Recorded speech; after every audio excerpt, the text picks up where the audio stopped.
उजाले उनकी यादों के।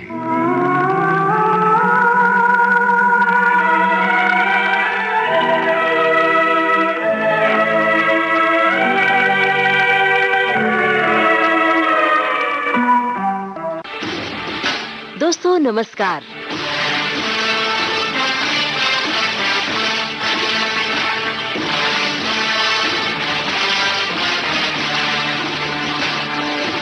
एक सजीले अभिनेता जिससे मिलने को बेताब रहते थे उनके दीवाने। रुत है मिलन की साथी मेरे हारे, मोहे कहीं ले चल बाहों के सहारे। हम उनसे मिले उन्हीं के आशियाने में। वादियाँ मेरा दामन, रास्ते मेरी बाहें, जाओ मेरे सिवा तुम कहाँ जाओगे। उनसे पूछे उनकी जिंदगी से जुड़े सवाल। मैंने पूछा चांद से कि देखा है कहीं मेरे यार सा हंसी। चांद ने कहा चांदनी की कसम नहीं। और फिर हटा पर्दा पुरानी यादों से। ये पर्दा हटा दो, जरा मुखड़ा दिखा दो, हम प्यार करने वाले हैं कोई गैर नहीं। अरे हम तुम पे मरने वाले हैं कोई गैर नहीं। उजाले उनकी यादों के इस कार्यक्रम में अभिनेता निर्माता निर्देशक संजय खान से मुखातिब हैं यूनुस खान। लग जा गले दिलरुबा, लग जा गले दिलरुबा। कहाँ रूठ के चली ओ गुलाब की कली, तेरे कदमों में दिल है मेरा। लग जा गले दिलरुबा।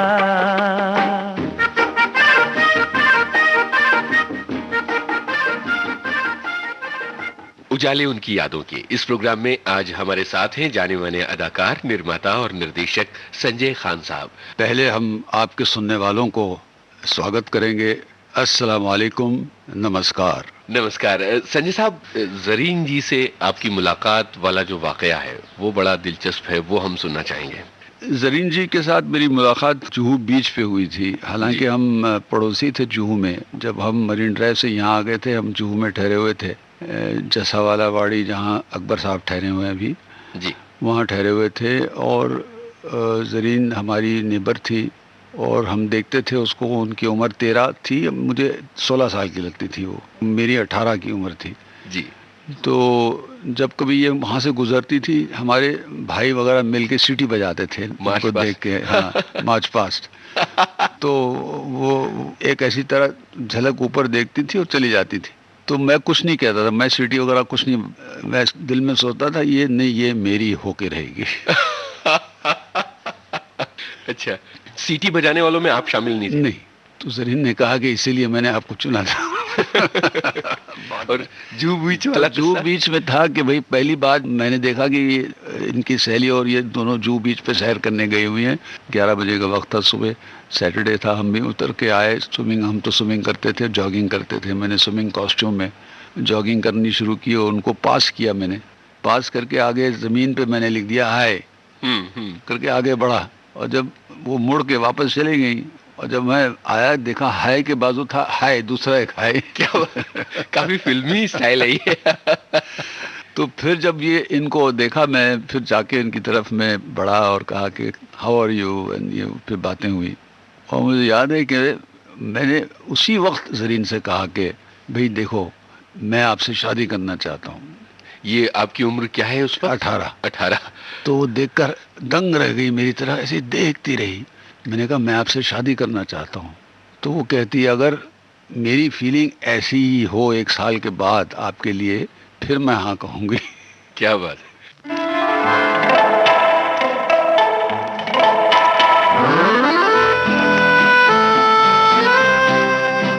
वादियाँ मेरा दामन, रास्ते मेरी बाहें, जाओ मेरे सिवा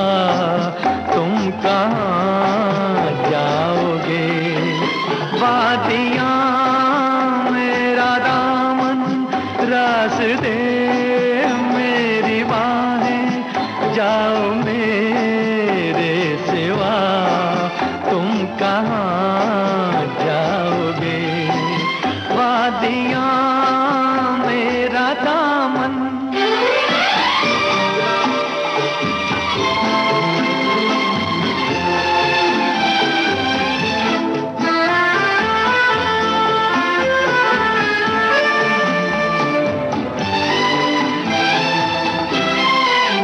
जब चुराओगे तन तुम किसी बात से,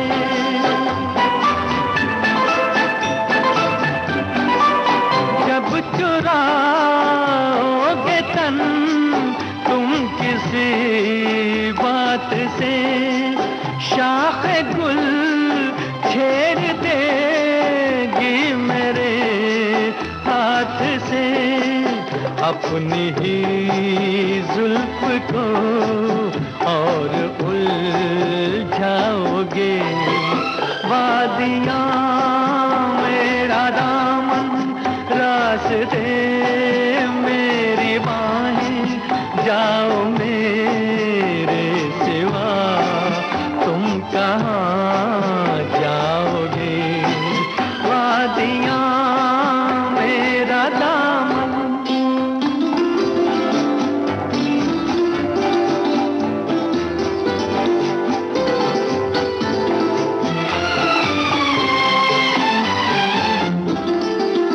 जब से मिलने लगी तुमसे राहें मेरी,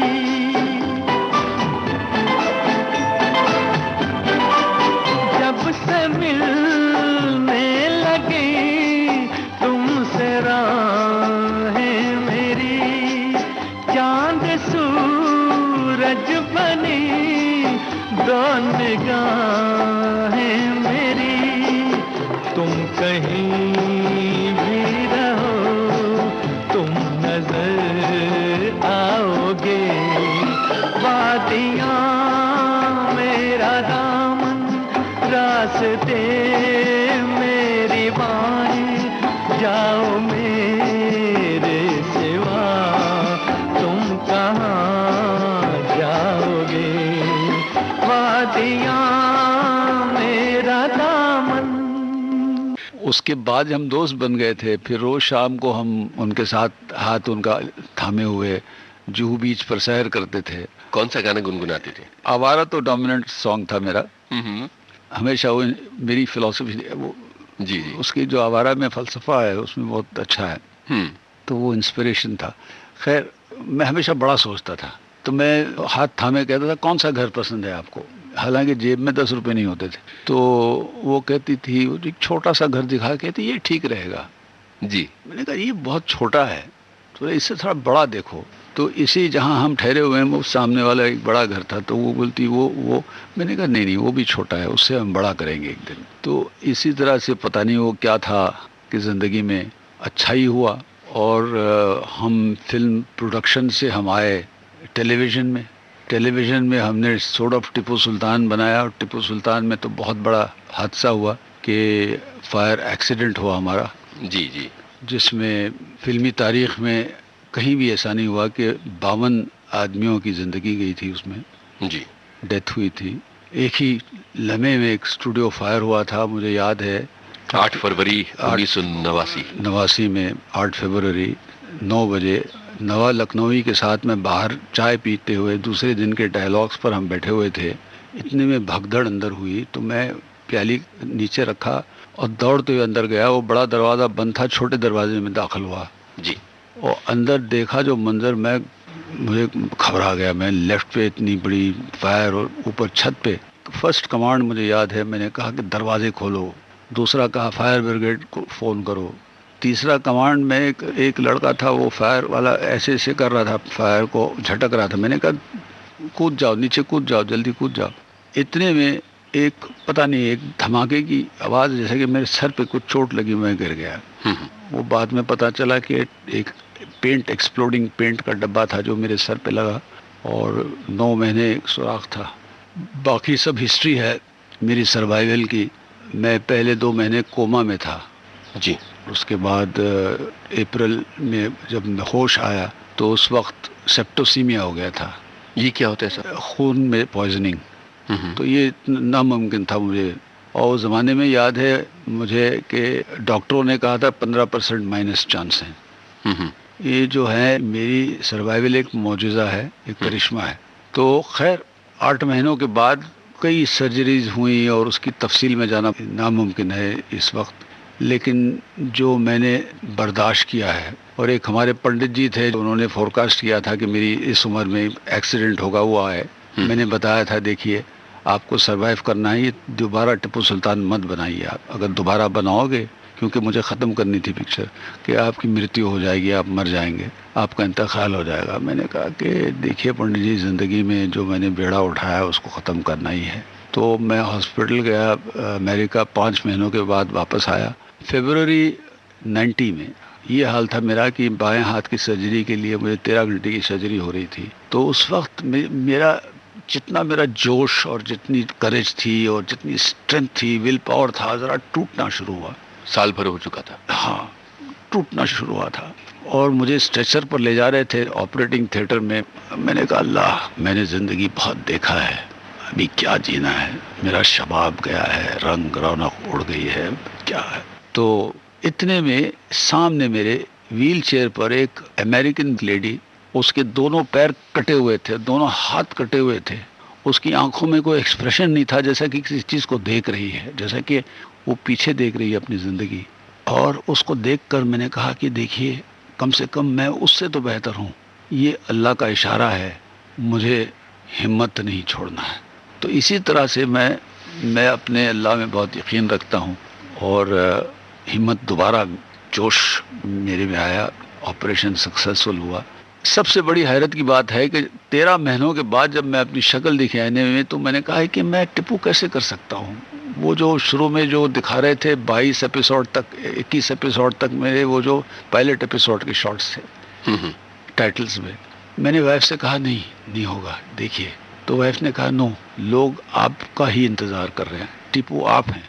मैं यहाँ तक कि शहबाज को मेकअप टेस्ट भी दिया टिप्पू का, और वही डायलॉग हम भी टेस्ट करके दोनों उसी वक्त टेस्ट लिया था। और विजय पांडे मौजूद थे। विजय पांडे ने कहा कि साहब देखिए, ये आप ही कर सकते हैं। तो मेरी वाइफ ने कहा आपको करना ही है ये। और जब मैंने कहा कि मुझे एक बार देखने दीजिए, आप लोग सब चले जाइए, मुझे छोड़ दीजिए, मैंने मॉनिटर रूम में दोनों हिस्सों को देखा, पहले शहबाज के देखा, उसके बाद मैं अपने आप को देखा। अंदरूनी एक आवाज़ आई, कहा नहीं टिप्पू ये है। तो फिर मैंने हाँ कहा और टिप्पू का बेड़ा उठाया, और सारी टिप्पू की जो कहानी जो 40 एपिसोड तक एक्सीडेंट के बाद किया है। क्या बात है। और ग्लव्स पहनकर, ये पहनकर, पता नहीं हिम्मत कैसी हुई।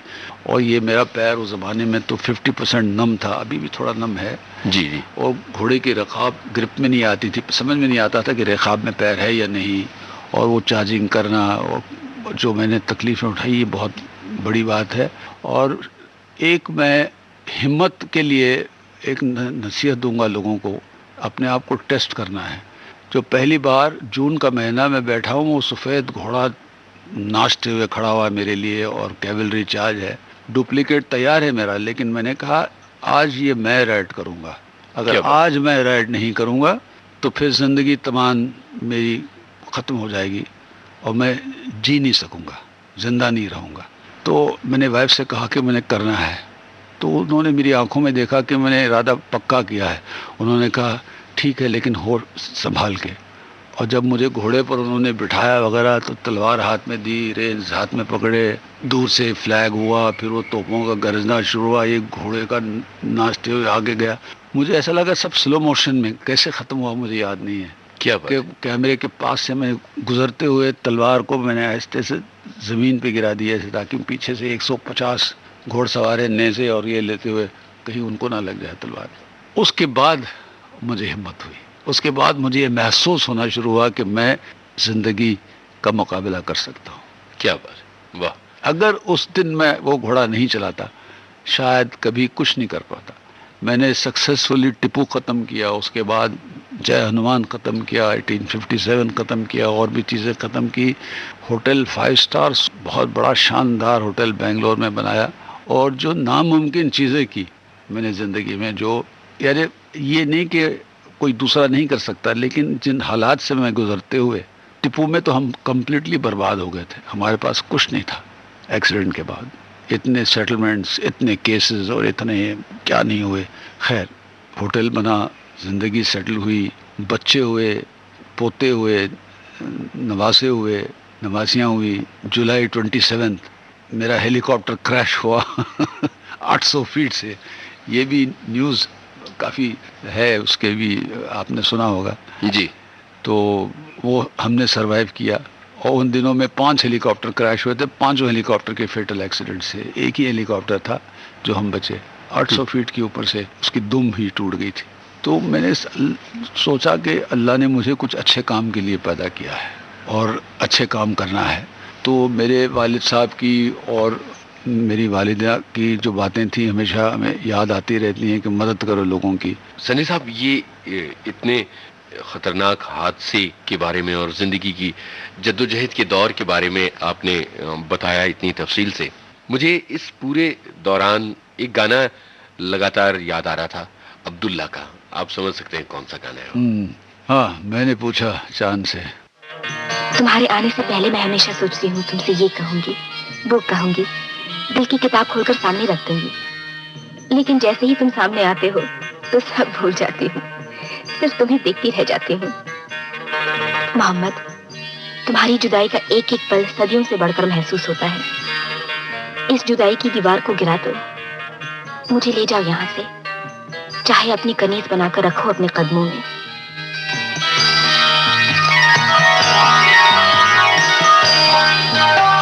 याद में तेरी जहां को भूलता जाता हूं मैं, कौन जाने भूल कर तुझे भी याद आता हूं मैं।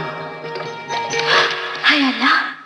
मैंने पूछा चांद से कि देखा है कहीं मेरे यार सा हंसी, चांद ने कहा चांदनी की कसम नहीं नहीं नहीं। मैंने पूछा चांद से कि देखा है कहीं मेरे यार सा हंसी, चांद ने कहा चांदनी की कसम नहीं नहीं नहीं। मैंने पूछा चांद से।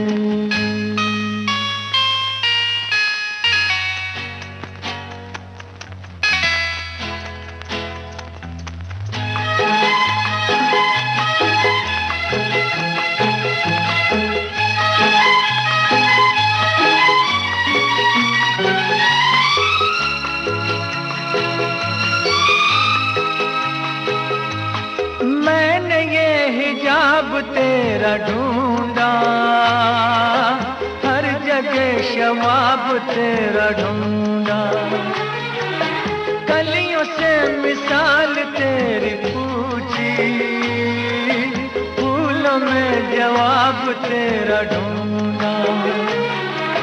मैंने पूछा बाग से फलक हो या जमीन, ऐसा फूल है कहीं, बाग ने कहा हर कली की कसम नहीं नहीं नहीं।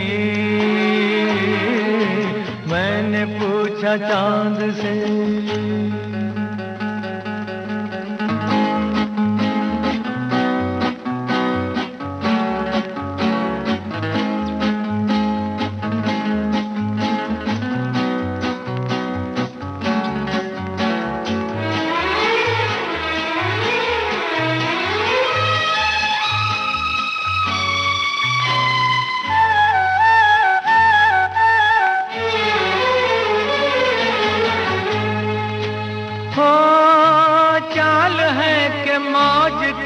रवानी जुल्फ है कि रात की कहानी, होठ है कि आईने कमल के, आंख है कि मैं कदों की रानी। मैंने पूछा जाम से फलक हो या ज़मीं, ऐसी मैं भी है कहीं। जाम ने कहा मैं कशी की कसम, नहीं नहीं नहीं। मैंने पूछा चांद से।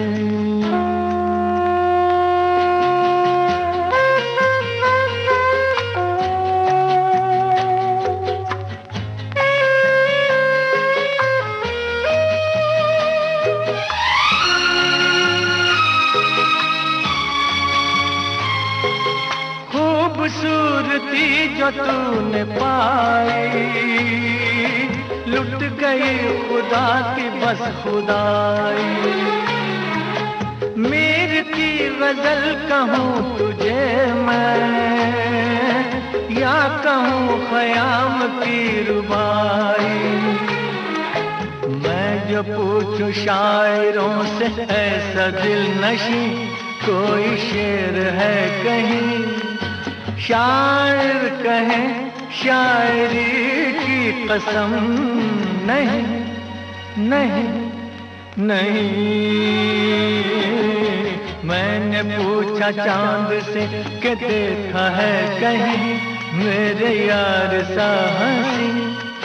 चांद ने कहा चांदनी की कसम, नहीं नहीं नहीं। मैंने पूछा चांद से। संजय साहब, डायरेक्टर बनने का फैसला आपने कब और किस तरह से लिया था? उसकी क्या वजूहात थी? हाँ, वो क्या था कि मैंने हालांकि अच्छे अच्छे डायरेक्टरों के साथ भी काम किया था, लेकिन चंद ऐसे भी डायरेक्टर थे जिनको कैमरे की प्लेसमेंट की तमीज़ नहीं होती थी, और उससे मुझे काफ़ी धक्का पहुंचा था।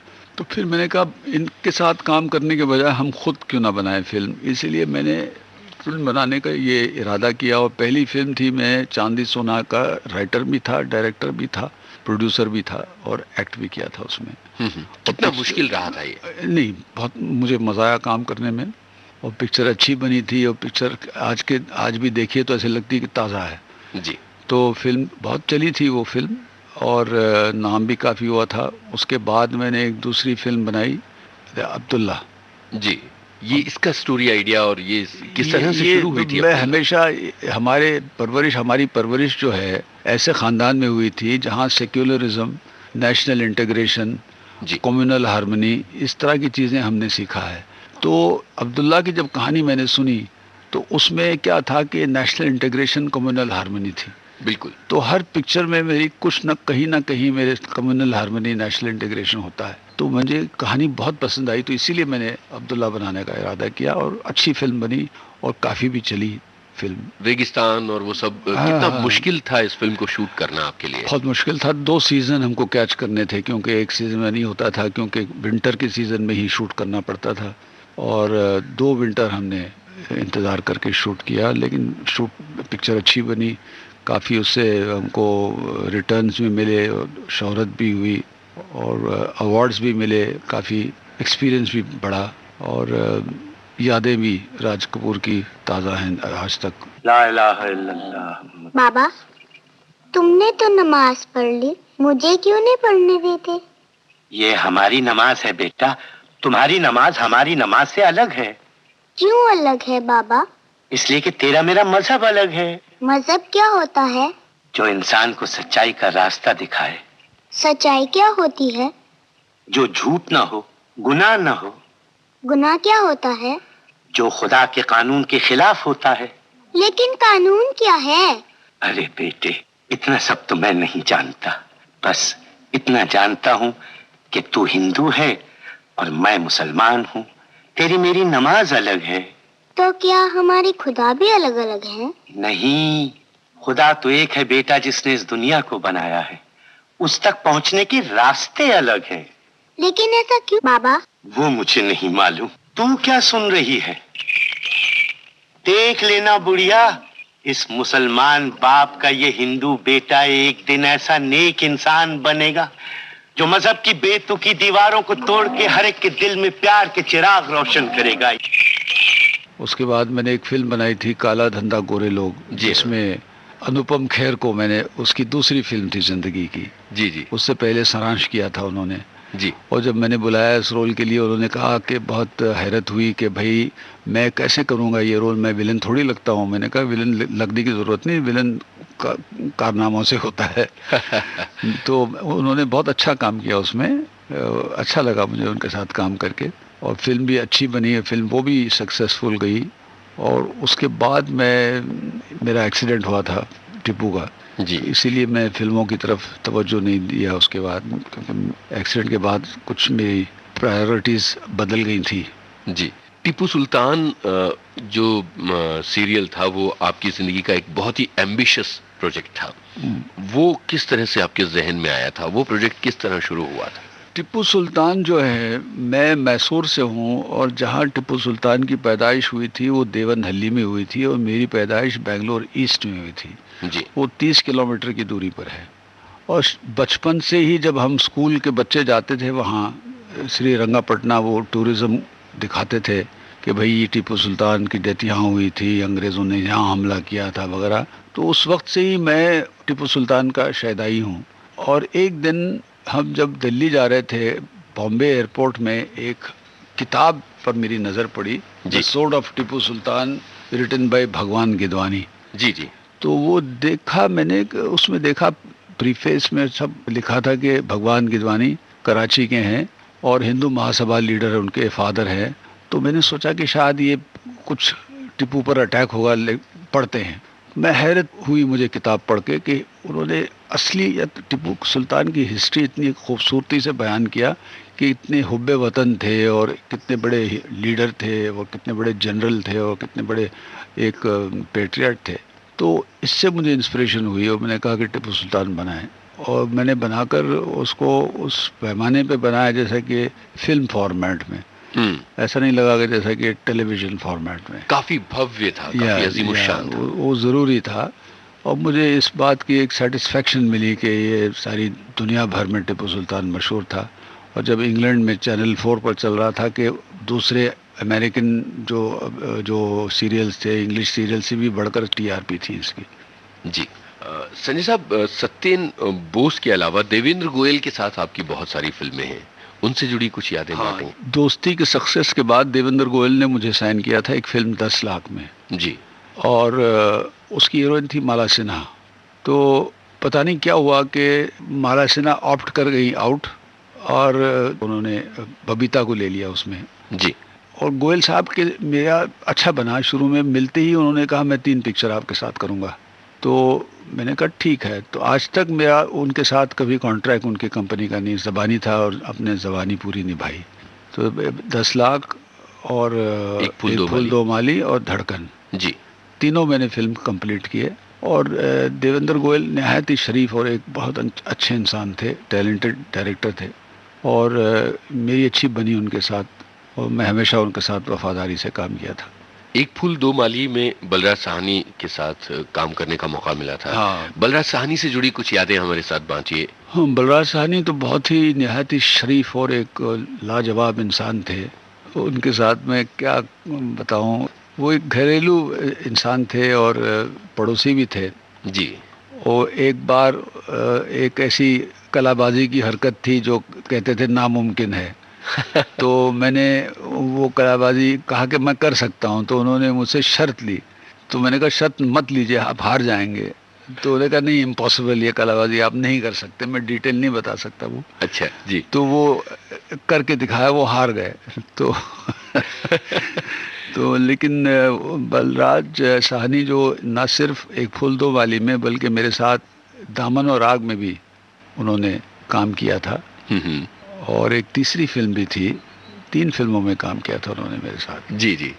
नहायत ही शरीफ इंसान थे और बहुत ही बेहतरीन एक्टर भी थे, और हकीकत में काम किया था। हाँ जी, हाँ जी। तो उनके लिए एक फूल दो माली का वो गाना सुनते हैं जो उन पर फिल्माया गया है जी।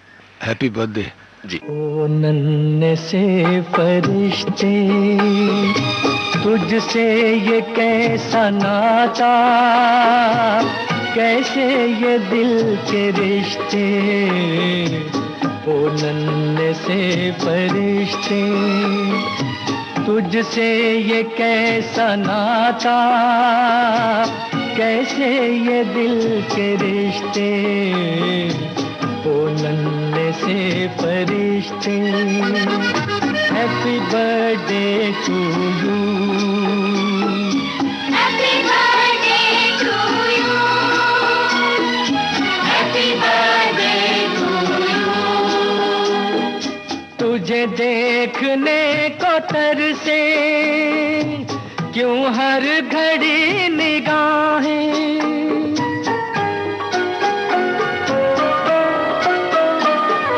तुझे देखने को तरसे क्यों हर घड़ी निगाहें, बेचैन सी रहती है तेरे लिए ये बाहें।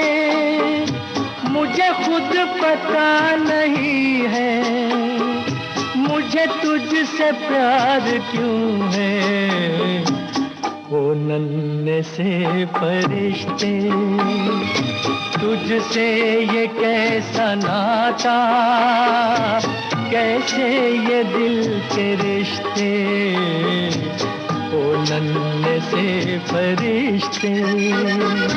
Happy birthday to you, happy birthday to you, happy birthday to you.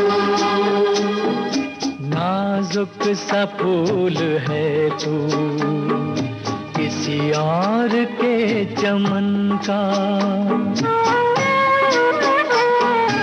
नाजुक सा फूल है तू किसी और के चमन का, खुशबू से तेरी महके क्यों बाग मेरे मन का, मेरी जिंदगी में छाई तुझसे बहार क्यों है, ओ नन्हे से फरिश्ते, तुझसे ये कैसा नाता, कैसे ये दिल के रिश्ते, ओ नन्हे से फरिश्ते।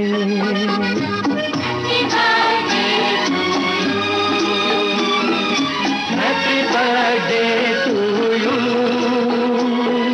Happy birthday to you.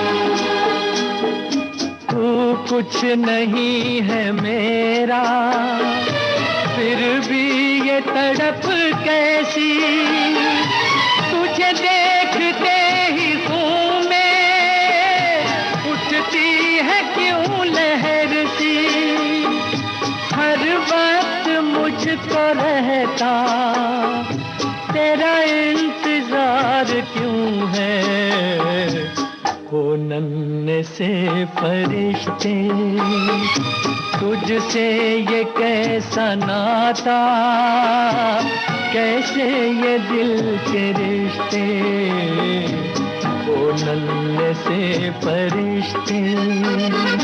Happy birthday to you. Sanjay साहब, फिरोज साहब के साथ 3 फिल्में आपकी नजर आती हैं, उपासना, मेला और नागिन। 2 भाई जब पर्दे पर एक साथ आए तो वो किस तरह का एक्सपीरियंस था आपके लिए, प्रोफेशनल और पर्सनल? पहले रिहर्सल में ज़रा अजीब सा लगता था, 2 भाई हैं, तो फिर वो भी समझते थे, हम भी समझते थे कि भाई ये सब छोड़कर कैरेक्टर में घुसना चाहिए जी। तो हम जब कैरेक्टर में घुस जाते थे, जब फाइनल टेक में कैमरा एक्शन कॉल आता था डायरेक्टर का, कैमरे ऑन होते थे, वो अपने कैरेक्टर में गुरूब हो जाते थे, हम अपने कैरेक्टर में गुरूब हो जाते थे। तो इसी तरह से हमने, ये एक प्रोफेशनल रिस्पॉन्सिबिलिटी है कि वो भाई भाई होंगे असली लाइफ में भी, अब पर्दे पर भी थे, लेकिन कैरेक्टर उनका था एक वकील का, मेरा भी एक कैरेक्टर था वकील का, तो अपना अपना कैरेक्टर निभाना पड़ता था जी। तो उसमें कोई ऐसी मुश्किल नहीं थी। फिरोज साहब से जुड़ी कुछ और यादें तफसील से बांटिए। वो आपके बाद फिल्मों में आए और उनका पूरा स्टाइल एक अलग तरह का था। आपने काउबॉय वाली एक याद बांटी है। हाँ, बाद में फिल्मों में वो उस स्टाइल फिरोज में बहुत भाई को नजर आए। दरअसल फिल्मों में डालने वाला मैं हूँ। अच्छा।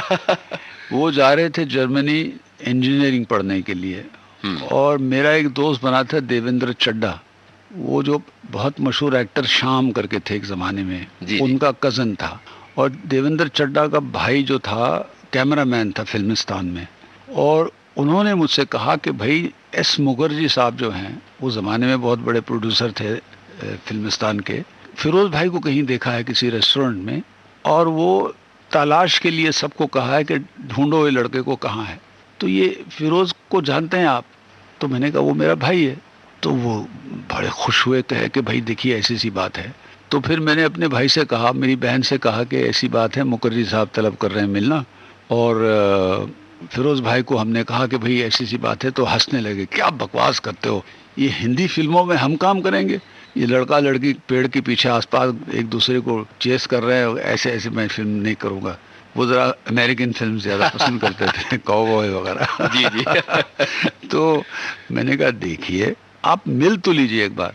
तो सिस्टर ने भी कहा मिल लीजिए ना उनसे। तो बहुत फुसला के मना के हम लोगों ने, दोनों ने उनको चर्च गेट स्टेशन से उन्होंने फास्ट ट्रेन लेकर फिल्मिस्तान गए। दिन भर गायब थे, उस ज़माने में टेलीफोन थे, ये सेल फोन वगैरह नहीं थे जी। तो शाम को आए, लौटे, का 3 पिक्चर का कॉन्ट्रैक्ट साइन करके आए वो। लेकिन उस ज़माने में उनको वो तमीज़ नहीं थी कि कौन सी फिल्म कैसी फिल्म, तो उन्होंने साइन कर लिया था। तो उनका ट्रैक कुछ बदल गया था कि ब्रांडिंग। फिर उन्होंने कुछ ऐसी कुछ पिक्चरें दारा सिंह जी के साथ भी कर ली, फिर और भी कर ली, तो वो कुछ ब्रांडिंग, ये मुमताज़ वगैरह वगैरह। तो फिर मैं यहाँ, वो ग्रेड मेरा कुछ और बन गया था, फिरोज़ भाई का ग्रेड कुछ और बन गया था। तो मुझे अजीब सा लगा कि मैंने कहा मेरा भाई है, कैसे होगा ये। तो लेकिन फिरोज़ भाई बड़े खुददार और वो थे आदमी। तो जब ये ऑफ़र आया था मेला का, गफ्फार भाई आए मेरे पास, और मैं बड़ा पॉपुलर एक्टर था, बड़ा मशहूर भी था, और popular in the sense successful भी थे। तो हमने कहा कि भाई ये भाई का रोल कौन कर रहा है? तो उन्होंने कहा प्राण साहब करेंगे। मैंने कहा प्राण साहब तो मेरे बाप समान हैं, इतने बड़े हैं, भाई कैसा कर सकते हैं? प्राण साहब की बड़ी इज्जत करता हूँ, हालांकि मैंने 3-4 पिक्चरों में भी काम किया उनके साथ। तो आप फिरोज़ भाई को क्यों नहीं लेते? तो ये आइडिया उनके दिमाग में मैंने डाला था। तो फिर फिरोज़ भाई को उन्होंने साइन किया। मेला से जुड़ी यादें हम थोड़ी तफसील से जानना चाहते हैं, क्योंकि वो अपने ज़माने की एक बहुत कामयाब फिल्म, और आज भी बड़े शौक से लोग उसको देखते हैं, उसके गाने सुनते हैं। हाँ, मेला में एक भाईबंदी थी फिरोज़ भाई की, मेरी और प्रकाश की, और तीनों हम साथ में मिलकर डिस्कस करते थे कि कैसे शूट करना पिक्चर, क्या करना वगैरह वगैरह। It was a combined effort. और जो भी था हमने भी अपने सजेशन दिए, फिरोज़ भाई ने भी अपने सजेशन दिए। प्रकाश बड़ा अच्छा आदमी था तो हम उसकी मदद करते थे। तो फुल कोऑपरेशन से पिक्चर बनी, और पिक्चर खूब चली, हमको बहुत सेटिस्फेक्शन मिला उससे।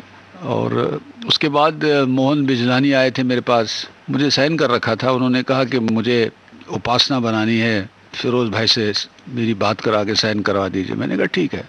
तो फिर मैंने फिरोज़ भाई से सिफारिश की थी उनकी फिल्म। जी, तो पहले मेला का एक गाना सुन लिया जाए। कौन सा गाना आप सुनना चाहेंगे? गोरी के हाथ में जो भी है, चांदी का छल्ला। गोरी के हाथ में जैसे ये छल्ला, ऐसी हो किस्मत मेरी भी अल्लाह। गोरी के हाथ में, गोरी के हाथ में जैसे ये छल्ला, जैसे ये छल्ला, ऐसी हो किस्मत मेरी भी अल्लाह। छूने न दूंगी उंगली में बाबू, बन जाओ चाहे चांदी का छल्ला। छूने न दूंगी, छूने न दूंगी उंगली में बाबू, उंगली में बाबू, बन जाओ चाहे रे चांदी का छल्ला।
हाथ में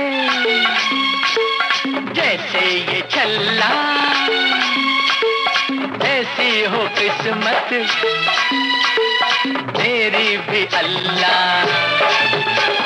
छूने न दूंगी, छूने न दूंगी, उंगली में बाबू, उंगली में बाबू, बन जाओ चाहे चांदी का छल्ला। उपासना में मुकेश का एक बड़ा ही मशहूर गाना था और आपने जिक्र किया है कि मुकेश से आपकी दोस्ती थी। मुकेश के बारे में जरा हमें कुछ बताइए, उनसे जुड़ी कुछ मुकेश यादें। चंद जो थे बहुत ही प्यारे इंसान थे। राज कपूर के मुंह से मैंने सुना एक बार कि मुकेश चंद के मुंह से गालियां भी मीठी लगती हैं। और मुकेश जी का गाना एक रिकॉर्डिंग था मेरे लिए, चांदी सोना के लिए। तो वो जा रहे थे अमेरिका और यहाँ आए घर पे मिलने के लिए कि अब्बास मैं जा रहा हूँ अमेरिका, अमेरिका के लौटने के बाद मैं आपका गाना रिकॉर्ड कर लूँगा अगर आप ठीक समझें। तो मैंने कहा नहीं मुकेश जी आप बिल्कुल आ जाइए। और आखिरी बार मैं वो उनका हंसता हुआ नूरानी चेहरा देखा था मैंने जी। तो बस मुकेश जी रहेंगे हमेशा। वो भी बहुत निहायत ही एक जेंटलमैन किस्म के आदमी थे, बहुत जेंटलमैन थे। आर.डी. बर्मन आपके फेवरेट म्यूजिक हाँ, डायरेक्टर आर.डी. रहे बर्मन हैं। मेरे फेवरेट म्यूजिक डायरेक्टर रहे और अच्छे इंसान थे, बहुत मजाकी। बहुत मुझे याद है कि जब ये रिकॉर्डिंग मेरी हो रही थी उस वक्त उनका बहुत बड़ा बुरा एक्सीडेंट हुआ है। जो मसनद पे बैठते हैं ना म्यूजिक डायरेक्टर गाना बनाते हुए, जी। किसी ने ग्लास रख दिया था, वो देखे बगैर वो ऐसे ही ग्लास पर बैठ गए थे, उनको बहुत बुरी तरह से कट गया था, वो हॉस्पिटल में थे। ओहो। और मुझे फ़ोन किया, कहा कि देखिए मैं बहुत ज़ख्मी हो गया हूँ और ये ऐसा हुआ है हादसा, लेकिन आप फिक्र ना करें मैं आपकी रिकॉर्डिंग करके। हॉस्पिटल के बेड से उन्होंने डायरेक्शन दिया ये करना वगैरह और रिकॉर्डिंग करके भेजी थी उन्होंने। क्या बात है। सिंगर भी बहुत अच्छे थे वो, म्यूज़िक डायरेक्टर भी बड़े अच्छे थे। अब्दुल्ला के गानों की रिकॉर्डिंग से जुड़ी कोई बात हो? ऐसी कोई ख़ास बात याद नहीं आती। मैं उन दिनों में शूटिंग में बहुत मुब्तला था जी। तो रिकॉर्डिंग यहाँ होती थी और रिकॉर्डिंग के लिए भी मुझे वक्त नहीं मिलता था आने के लिए, क्योंकि उस ज़माने में कनेक्शंस जैसलमेर से निकलना आना बाय रोड, कार या ट्रेन या एरोप्लेन, उस ज़माने में बहुत दिक्कत थी ट्रैवलिंग की। दो फिल्मों की बातें मैं करना चाहता हूँ, धुंध और नागिन। आपकी जिंदगी की बहुत ही इम्पोर्टेंट फिल्म्स हैं, इनके बारे में बताइए। नागिन मैं नहीं समझता अपने, नागिन तो राजकुमार कोहली ने मुझे इसलिए लिया क्योंकि मैं वो मुझे लकी मानता था जी। उसकी फिल्म शर्त जो थी मैंने वो फिल्म की थी जहां मुमताज़ को हमने पहली बार बी ग्रेड फिल्मों से हमने अपने ए ग्रेड फिल्म में लिया है। हाँ जी। और वो फिल्म सुपर हिट थी। शर्त 25 हफ्ते की सिल्वर जुबली हिट थी। उसके बाद जब इसने बनाया, राजकुमार कोहली ने बनाया था अपने नागिन, तो उस वक्त मेरे पास आए थे, कहा कि आपको काम करना है। तो फिर मैंने कर दिया मुलाजे पर, दूसरा कुछ नहीं जी। नागिन 6-7 पिक्चरों की 6-7 हीरो की कहानी थी। हाँ जी। और मैंने फिल्म देखी भी नहीं थी वो। और धुंध तो बहुत अच्छी बनी फिल्म और चोपड़ा साहब बड़े माहिर थे, कहानी अच्छी थी, सबकी अदाकारी अच्छी थी, सब अपना अपना किरदार निभाया था उसमें। फिल्म भी सिल्वर जुबली हिट थी और चोपड़ा साहब की तमन्ना थी कि मैं उनके साथ करूं, क्योंकि इत्तेफाक में वो चाहते थे मैं करूं शुरू में, और वो ना इत्तेफाकी हुई हमारी, इसलिए कि मैं नहीं जानता था कि ये ऑफ़र था। हमारे सेक्रेटरी प्रकाश चंद वर्मा, उनके पास था ये ऑफ़र, और वर्मा और चोपड़ा साहब की पुरानी लाहौर से दोस्ती थी, पता नहीं उन दोनों के दरमियान क्या था, तो इन्होंने मुझे बताया ही नहीं। प्रकाश चंद वर्मा वो इत्तेफाक से गेलॉट से बाहर निकले तो चोपड़ा साहब भी निकले, मैं था वहाँ, तो प्रकाश चंद वर्मा मेरे साथ थे। तो चोपड़ा जी ने कहा देखिए इनसे पूछिए, मैंने इत्तेफाक ऑफर की थी, इन्होंने बहुत बड़ी रकम मांगी, इसलिए मैंने आपको अप्रोच नहीं किया। ओ ऐसा भी हुआ, ये फैक्ट है, ये फैक्ट है। जी जी। उलझन सुलझे ना, रास्ता सूझे ना, जाऊं कहाँ मैं, जाऊं कहाँ। उलझन सुलझे ना, रास्ता सूझे ना, जाऊं कहाँ मैं, जाऊं कहाँ।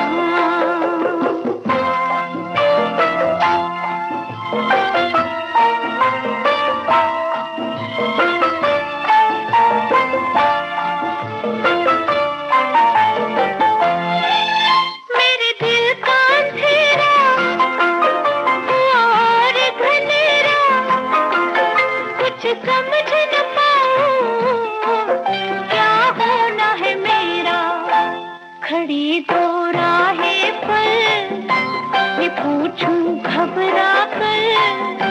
खड़ी दो राहें पर, ये पूछूं घबरा कर। जाऊं कहाँ मैं, जाऊं कहाँ, उलझन सुलझे ना, रास्ता सूझे ना। जाऊं कहाँ मैं, जाऊं कहाँ।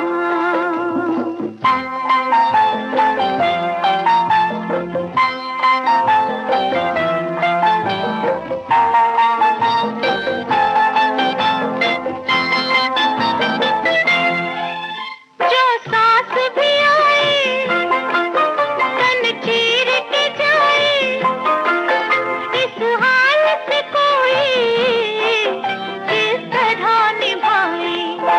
न मरना रात आया, न जीना मन भाया। न मरना रात आया, न जीना मन भाया। जाऊं कहाँ मैं, जाऊं कहाँ, उलझन सुलझे ना, रास्ता सूझे ना। जाऊं कहाँ मैं, जाऊं कहाँ।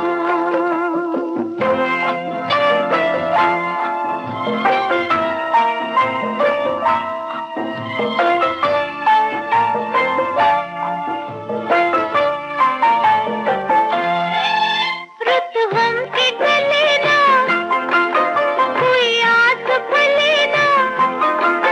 तकदीर के आगे मेरी पेश चले ना। बहुत की तदबीरें, न टूटी जंजीरें।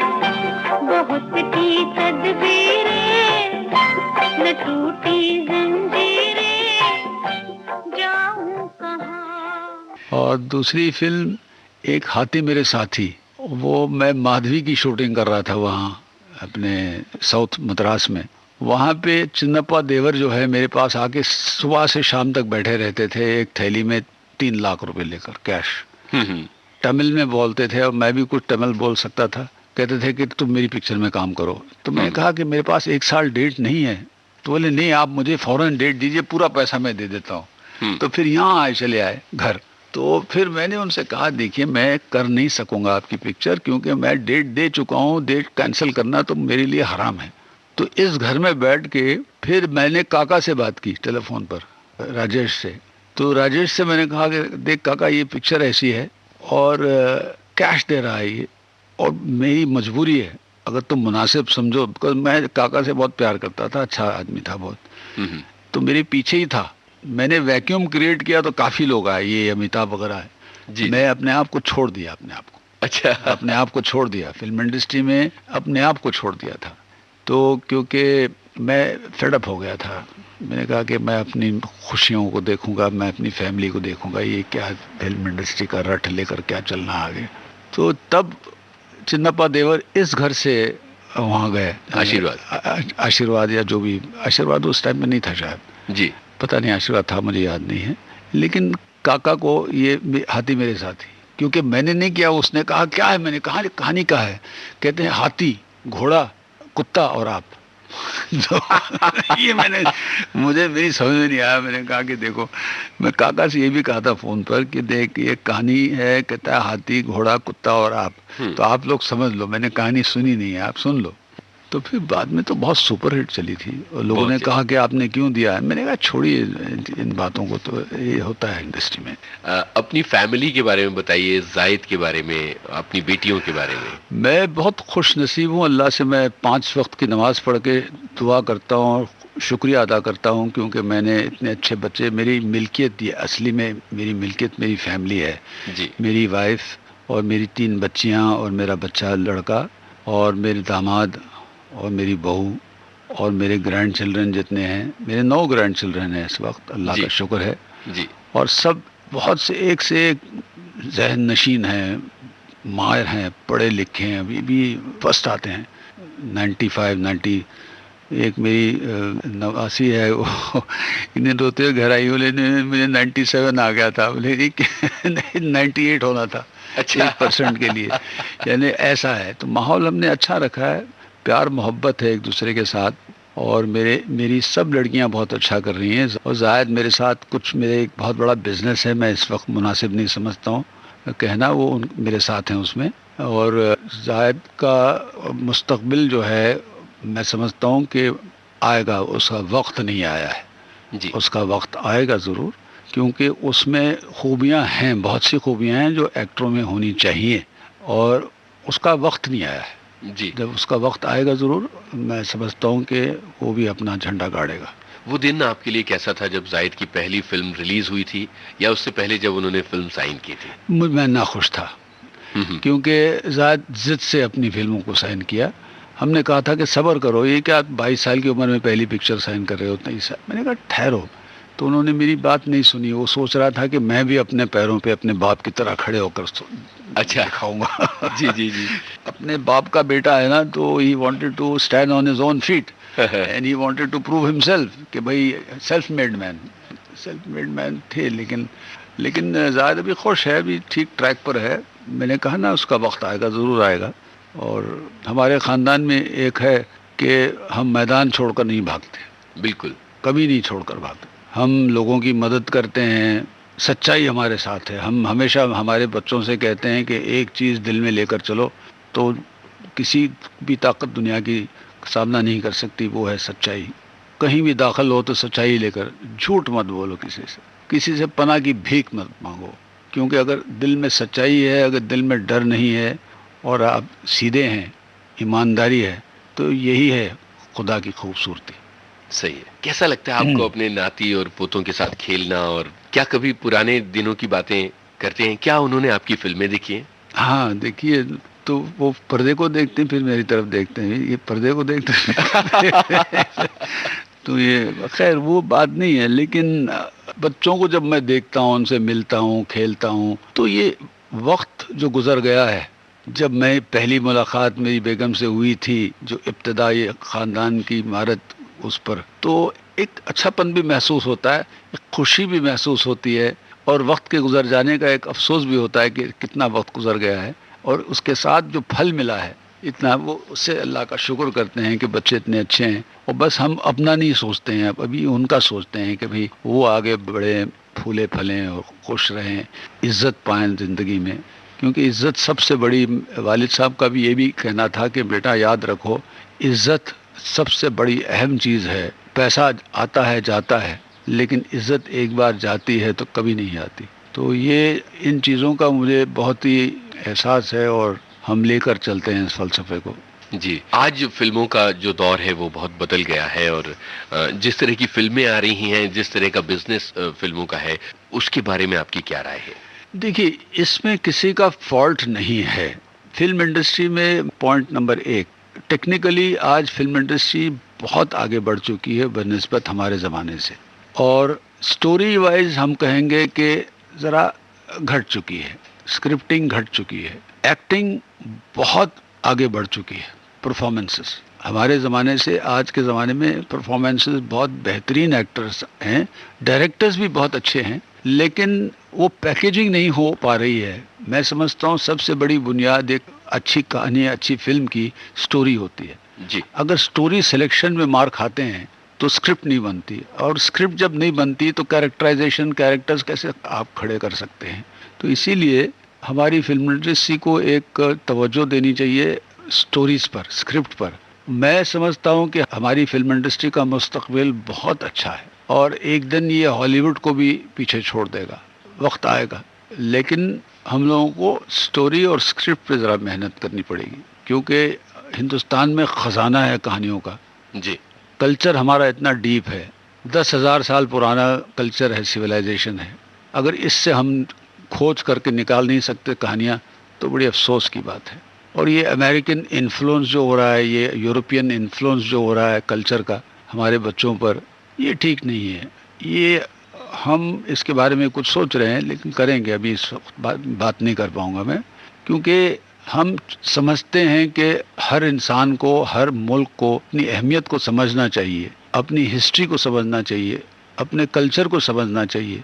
अगर एक बच्चा अपने मुल्क की संस्कृति या अपने मुल्क की हिस्ट्री नहीं समझता है तो वो बच्चा नंगा है, उसके दिमाग में कोई बात नहीं पहुंच सकती। इसीलिए हम जैसे लोग हैं जो भी बहते हुए समंदर में एक बूंद डाल देते हैं, ये सोचते हुए कि आगे चल के एक बूंद एक तालाब बनेगा, इससे कुछ असर होगा। तो इसी तरह से फिल्म इंडस्ट्री जो है आज एक ऊंचे पैमाने पर आई है बनिस्बत 20-30 साल 40 साल पहले। लेकिन कहानियाँ और जो भी हमारी आवाज़ सुन रहे हो तो हम कहेंगे कहानियों पर सबसे ज़्यादा अहम समझें और ज़रूरत है उसकी, और स्क्रिप्ट की ज़रूरत है। इन दिनों में देखिए आपकी पसंदीदा फिल्म कौन सी है?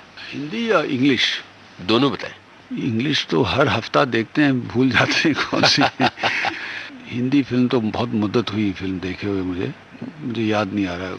संजय साहब, आखिर में अपने चाहने वालों से जो दुनिया के कोने कोने में आपको सुन रहे हैं और आपकी फिल्में देखा करते हैं, आपके गाने सुना करते हैं, उनसे अपने दिल की क्या बात कहना चाहिए? इंसानियत का पैगाम कि हर इंसान को जहाँ भी हो, जिस मज़हब का भी हो, जिस मुल्क का हो, नेशनैलिटी का हो, इंसान इंसान होता है। और इंसान आज के दौर में ये जो इको प्रॉब्लम आ रही है और भी प्रॉब्लम्स आ रही हैं, तो सारी दुनिया एक फैमिली बन गई है। तो जितना अपनी हैसियत से वो दूसरों की मदद कर सकता हो, अपनी अच्छाइयों को निकाल कर दूसरों से बांटें, बल्कि बुराइयों को निकाल के उनको लोगों के दिमाग में बिठाना या इन्फ्लुएंस करना या किसी का छीन लेना या किसी को दुख पहुंचाना या किसी का हक छीनना, ये सब नहीं करना चाहिए। ईमानदारी से मोहब्बत लेकर, पैगाम मोहब्बत है जहाँ तक पहुँचे। क्या बात है संजय साहब, आपने वक्त दिया और अपनी ज़िंदगी की इतनी बेमिसाल यादें हमारे साथ बांटी। हम विविध भारती परिवार की तरफ से आपका बहुत बहुत शुक्रिया अदा करते हैं। बहुत बहुत शुक्रिया भैया, थैंक यू। मैं तो चला जिधर चले रास्ता, मुझे क्या खबर है कहाँ मेरी मंजिल, होगा कोई मेरा भी साथी, होगी कहीं तो मेरी भी महफिल। मैं तो चला जिधर चले रास्ता।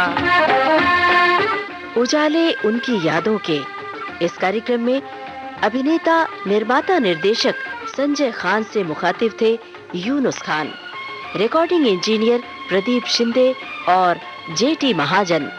विविध भारती की ओर से इस कार्यक्रम को प्रस्तुत किया कल्पना शेट्टी ने।